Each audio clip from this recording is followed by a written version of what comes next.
नमस्कार, तिलोत्तमा समाचारमा स्वागत छ। म बिन्दु भट्टराई। सुरुमा समाचारका प्रमुख शीर्षकहरू। सबै राजनीतिक व्यक्तिहरू मिलेर आए पनि एमालेलाई जित्न नसक्ने अध्यक्ष ओलीको ठोकुवा। विकासको नेतृत्व गर्ने दललाई रोज्न मतदातालाई आग्रह।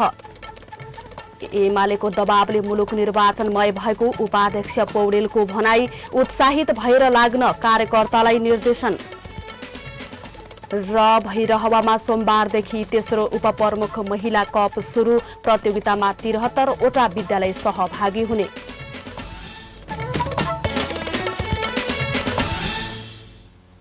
अब समाचार विस्तारमा। नेकपा एमालेका अध्यक्ष केपी शर्मा ओलीले देशका सबै राजनीतिक शक्तिहरू मिलेर आए पनि एमालेलाई जित्न नसक्ने ठोकुवा गर्नु भएको छ। कपिलवस्तुमा नेकपा एमालेले गरेको चुनावी सभालाई सम्बोधन गर्दै अध्यक्ष ओलीले दलहरूले निर्माण गरेको गठबन्धन भागबण्डाबाटै भङ्ग हुने दावी समेत गर्नु भएको छ। उहाँले विकासको सच्चा पहरेदार एमाले नै भएको बताउँदै जनताले सही नेतृत्वलाई जिम्मेवारी दिने विश्वास समेत व्यक्त गर्नु भएको छ। पूर्व प्रधानमन्त्री समेत रहनुभएका अध्यक्ष ओलीले विकाससँगै सामाजिक सुरक्षा, सद्भाव, जनताको उन्नति, प्रगतिका लागि पनि मतदाताले विचार पुर्याउनु पर्नेमा जोड दिनुभयो। मनदेखि हामीले सामाजिक सद्भाव, हामी सामाजिक विद्वेषका लागि होइन, सामाजिक सद्भावका लागि काम गर्छौँ। सामाजिक सद्भाव र शान्ति, पारस्परिक मित्रता, यसबाट मात्रै हामी देशको विकास गर्न सक्छौँ भन्ने कुरा हाम्रो दाजुभाइ दिदीबहिनीहरूले बुझ्नुपर्दछ। उहाँले नेकपा एमाले भौतिक पूर्वाधारको विकासमा मात्र नभएर मानवीय विकासमा समेत स्पष्ट धारणा तय गरेको पार्टी रहेको बताउनुभयो। स्थानीय तहको निर्वाचन स्वच्छ र निष्पक्ष रूपमा सम्पन्न गराउनु पर्नेमा जोड दिँदै अध्यक्ष ओलीले त्यसबाट कुनै पनि शक्ति पछि हट्न सक्ने अवस्था नरहेको बताउनुभयो। आधुनिक नेपाल, डिजिटल नेपाल निर्माण गर्नु आजको आवश्यकता हो भन्दै उहाँले त्यसतर्फ पूर्ववत सरकारले कामको सुरुवात गरिसकेको स्मरण गर्नुभयो। नेकपा एमालेका उपाध्यक्ष विष्णुप्रसाद पौडेलले एमालेको दबावका कारण निर्वाचनको मिति तय भएर मुलुक निर्वाचनमय भएको बताउनु भएको छ। नेकपा एमाले सिद्धार्थनगर कमिटिले सोमबार आयोजना गरेको प्रशिक्षण कार्यक्रममा वैचारिक राजनैतिक समसामयिक प्रशिक्षण दिँदै पौडेलले एमाले एक्लैले अन्य दलको तुलनामा निर्वाचनमा विजय हासिल गर्ने दावी गर्नुभयो।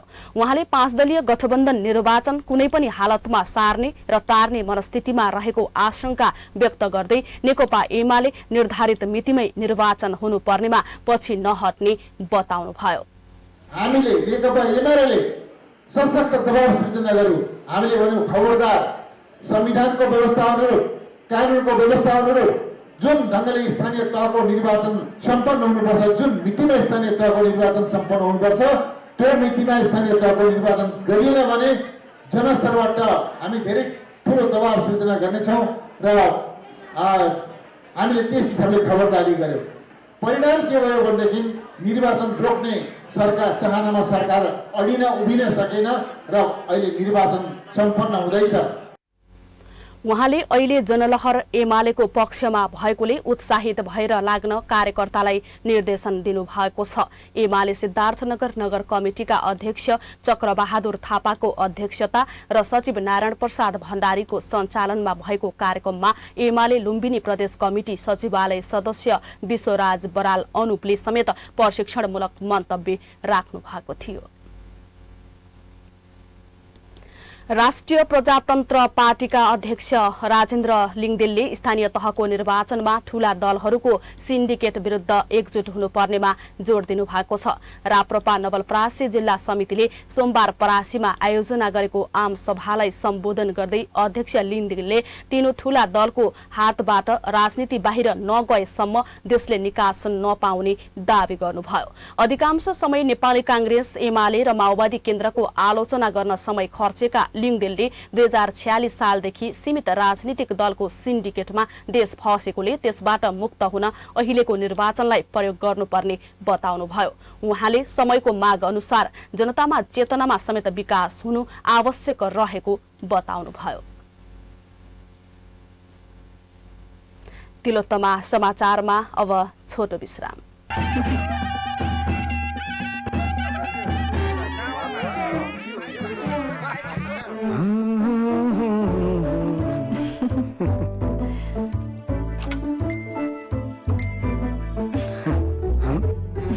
मसँग कपन्जा को हो यो?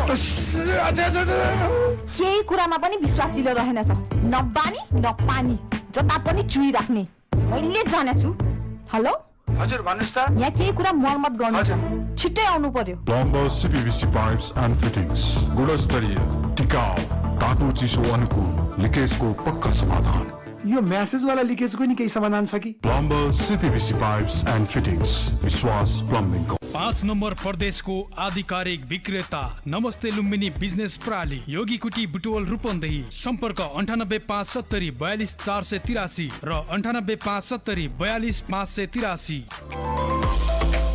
बुटवल मिलन चौक स्थित ECSC group complete electronic store.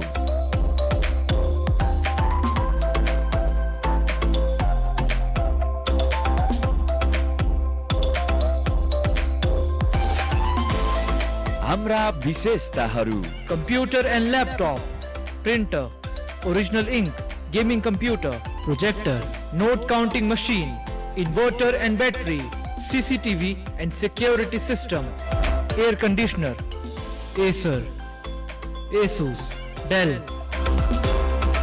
Network solution बिक्री गर्नुको साथै मर्मत सेवा पनि उपलब्ध छ।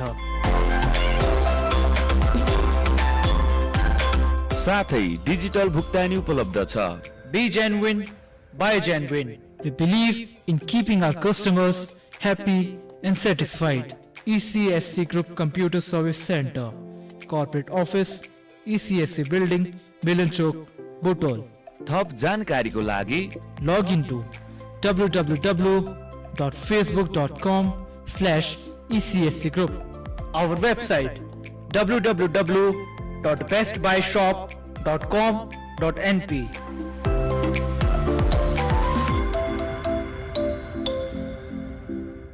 Let's plan your career together. If you dreamt Australia, think Expert Education for the best place to build your academic career. Also for IELTS and PTE preparation, Expert Education and Visa Services. Don't settle for the second best. Rely on Expert.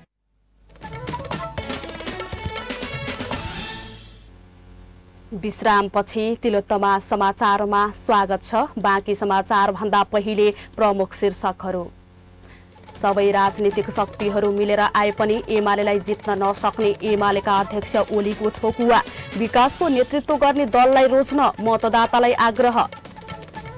एमालेको दबावले मुलुक निर्वाचनमय भएको उपाध्यक्ष पौडेलको भनाई। उत्साहित भएर लाग्न कार्यकर्तालाई निर्देशन। र भैरहवामा सोमबारदेखि तेस्रो उपप्रमुख महिला कप सुरु। प्रतियोगितामा 73 वटा विद्यालय सहभागी हुने।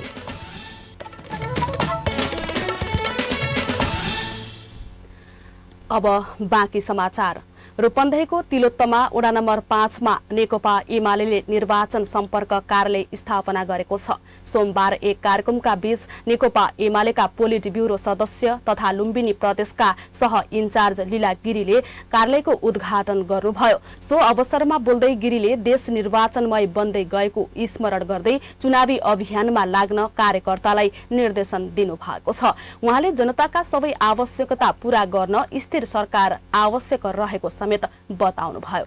आफ्नो खुट्टामा उभिने कम से कम हरेक परिवार स्वावलम्बन हुने, कसैको सहारामा बाँच्न नपर्ने, उनीहरूलाई साँझ बिहान खान, आफ्ना परिवारलाई चाहिँ बचाउन, आफ्नो परिवारको भरण पोषण गर्न, आफ्ना बालबच्चाहरूको पढाइ लेखाइ गर्न र स्वास्थ्यका हिसाबले सबै हिसाबले सुविधा सम्पन्न अवस्थामा रहनका लागि हामीले मुलुकलाई त्यो ठाउँमा पुर्याउन पर्छ। त्यसका लागि मुलुकको राज्य व्यवस्था स्थिर हुनुपर्छ।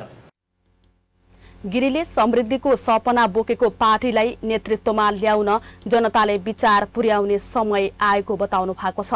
कार्यक्रममा बोल्दै पोलिट ब्युरो सदस्य दधिराम नेउपानेले एमाले जनताका भावना अनुरूप काम गर्ने शक्तिको पहिचान बनाइसकेको बताउँदै त्यसको प्रचार प्रसारको आवश्यकतामाथि जोड दिनु भएको छ। उहाँले जनताले आगामी निर्वाचनमा सही शक्तिलाई नेतृत्व दिनेमा आफू विश्वस्त रहेको बताउँदै नेउपानेले को उम्मेद्वार हुन्छ भन्ने चिन्ता नगरी निर्वाचनको तयारीमा लाग्न कार्यकर्तालाई निर्देशन दिनु भएको छ। त्यसैले तपाईहरु दत्तचित्त भएर को उम्मेद्वार हुन्छ भन्ने चिन्ता नगर्नुस्। तपाईहरुले उम्मेद्वार नेकपा एमाले हुन्छ, त्यसको चुनाव चिन्ह सूर्य हुन्छ, त्यहाँ कसैको नाम हुँदैन। पार्टीले पात्र उभेरिन्छ, चाहे वार्ड नम्बर 5 को कुरा गर्नुस्, चाहे तिलोत्तमा नगरपालिकाको प्रमुख उपप्रमुखको कुरा गर्नुस्, पार्टीकै प्रतिबद्ध मान्छे, पार्टीको निर्देशनमा परिचालन हुने मान्छे पार्टीले दिनेछ। राष्ट्रिय सभा एमाले संसदीय दलका नेता खिमलाल भट्टराईले जनताका पीरमर्का बुझ्ने पार्टीका रूपमा एमाले पहिचान बनाइसकेको र विकासको साझेदारका रूपमा काम गरेको दावी गर्नुभयो। तिलोत्तमा नगरपालिकाका नगर प्रमुख वासुदेव घिमिरेले पार्टीले दिएको जिम्मेवारी अनुरूप जनप्रतिनिधिका रूपमा नमूना योग्य काम गरेको स्मरण गर्नुभयो। नेकपा एमाले तिलोत्तमा वडा नम्बर 5 शाखा कमिटी अध्यक्ष कृष्ण प्रसाद भट्टराईको अध्यक्षता, उपाध्यक्ष चुडामणी पाण्डेको स्वागत र सचिव दिपेन्द्र अधिकारीको सञ्चालनमा कार्यक्रम सम्पन्न भएको थियो। स्थानीय तह निर्वाचन नजिकिएसँगै जिल्ला प्रशासन कार्यालयहरूले निर्वाचनलाई लक्षित गर्दै हात हतियार प्रहरी इकाइमा बुझाउन निर्देशन दिन सुरु गरेका छन्। लुम्बिनी प्रदेश अन्तर्गतका जिल्ला प्रशासन कार्यालयहरूले सार्वजनिक सूचना जारी गर्दै चैत मसान्तभित्र हतियार बुझाउन सूचना जारी गरेका हुन्। जिल्लाहरूका प्रमुख जिल्ला अधिकारीहरूले आगामी वैशाख 30 गते स्थानीय तहको निर्वाचनलाई शान्तिपूर्ण, स्वतन्त्र, निष्पक्ष, भयरहित र विश्वसनीय वातावरणमा सम्पन्न गर्न इजाजत प्राप्त हात हतियार बुझाउन आग्रह गरेका छन्। निर्वाचन कार्य सम्पन्न भएपछि फिर्ता पाउने गरी चैत मसान्तभित्र नजिकै प्रहरी कार्यालय तथा जिल्ला प्रहरी कार्यालयमा हतियार बुझाउन सकिनेछ। केन्द्रीय सुरक्षा समितिको बैठकबाट भएको निर्णय अनुसार प्रमुख जिल्ला अधिकारीहरूले सूचना मार्फत हात हतियार बुझाउन भनेका छन्। निर्धारित समयभित्र नबुझाई अटेर गरेको पाइएमा वा यस अवधिमा भेटिएमा त्यस्ता व्यक्तिको हात हतियार खोजतलास गरी कानूनी बमोजिमको कारबाही गरिने जिल्ला प्रशासन कार्यालयहरूले जनाएका छन्। जिल्ला प्रशासन कार्यालय रूपन्देही, कपिलवस्तु, नवलपरासी लगायतका प्रमुख जिल्ला अधिकारीहरूले सूचना जारी गरी सूचना प्रकाशित गरेका छन्। बुटोल उद्योग वाणिज्य संघ रूपन्देही र लुम्बिनी प्रदेशको कृषि, खाद्य प्रविधि तथा भूमि व्यवस्था मन्त्रालयको आयोजनामा बुटोलमा सञ्चालित कृषि मेलामा कृषि सम्बन्धी अन्तर्क्रिया तथा गोष्ठी गरिएको छ। कागती खेतीको वर्तमान अवस्था र उन्नत खेती प्रणाली, ताजा तरकारी बजारीकरणको अवस्थाको विषयमा सरकारवालासँग छलफल र कृषि पर्यटनको सम्भावना र चुनौती विषयमा अन्तर्क्रिया गोष्ठी गरिएको छ। सम्बन्धित विषयमा छुट्टा छुट्टै भएका कार्यक्रममा कागती खेती सम्बन्धी विज्ञ हरि सुवेदीले यस क्षेत्रको भौगोलिक बनावट, हावापानी लगायतका कारण कागती खेतीको लागि राम्रो सम्भावना देखिएको बताउनुभयो। ताजा तरकारी बजारीकरणको अवस्थाको विषयमा भएको छलफलमा सरकारवालाले ताजा तरकारीको बजारीकरण, उत्पादन लागत अनुसारको मूल्य नपाउने, स्टोरको लागि चिस्यान केन्द्र नहुनु, ढुवानी लगायतका समस्या रहेको बताएका थिए। त्यस्तै गरी किसानले उत्पादन गर्ने तरकारीको बजारीकरण तथा व्यवस्थापनमा स्थानीय सरकारको भूमिका नै नभएको उनीहरूको गुनासो छ। सिद्धार्थनगर नगरपालिकाको आयोजना तथा सामूहिक विद्यालय परिवार रूपन्देहीको व्यवस्थापनमा सोमबारदेखि तेस्रो उपप्रमुख महिला कप प्रतियोगिता सुरु भएको छ। सोमबार बिहान लुम्बिनी गेटबाट झाँकी र्याली सहित बजार परिक्रमा गरी भैरहवाको शान्तिनगर स्थित संघीय प्रहरी इकाइ कार्यालयको खेल मैदानमा मध्याह्न खेलको उद्घाटन गरिएको थियो। उद्घाटन कार्यक्रममा लुम्बिनी प्रदेश सरकारका श्रम, रोजगार तथा यातायात व्यवस्था मन्त्री पूर्णमती ढेगा, संविधान सभा सदस्य आदित्य नारायण कसौधन, इस्तियाक अहमद खान लगायतले सम्बोधन गर्दै खेलले विद्यार्थीको व्यक्तित्व विकासमा सघाउ पुग्ने बताउनुभयो। यो तेस्रो संस्करणको खेल हो। प्रतियोगितामा एथलेटिक्स, चित्रकला, वक्तृत्व कला लगायतका विभिन्न खेलहरू समावेश भएका छन्। नगरभित्रका कक्षा 1 देखि कक्षा 10 सम्मका विद्यार्थी सहभागी रहेका छन्। 73 वटा विद्यालय सहभागी हुने खेल प्रतियोगितामा करिब 10 लाख खर्च लाग्ने अनुमान गरिएको छ। प्रतियोगितामा विजेता खेलाडी विद्यार्थीलाई नगद ट्रफी र प्रमाणपत्र प्रदान गरिनेछ। हामी तिलोत्तमा समाचारको अन्त्यमा आइपुग्यौं। समाचारका प्रमुख शीर्षकहरू पुनः एकपटक। सबै राजनैतिक शक्तिहरू मिलेर आए पनि एमालेलाई जित्न नसक्ने एमाले अध्यक्ष ओलीको ठोकुवा। विकासको नेतृत्व गर्ने दललाई रोज्न मतदातालाई आग्रह। एमालेको दबावले मुलुक निर्वाचनमय भएको उपाध्यक्ष पौडेलको भनाई। उत्साहित भएर लाग्न कार्यकर्तालाई निर्देशन।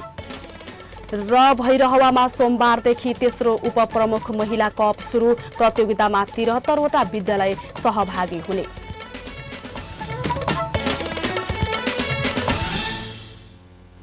हवस् त तिलोत्तमा समाचार सकियो। सूचना, सन्देश र मनोरञ्जनका लागि हेर्दै रहनुहोला तिलोत्तमा टेलिभिजन HD। नमस्ते।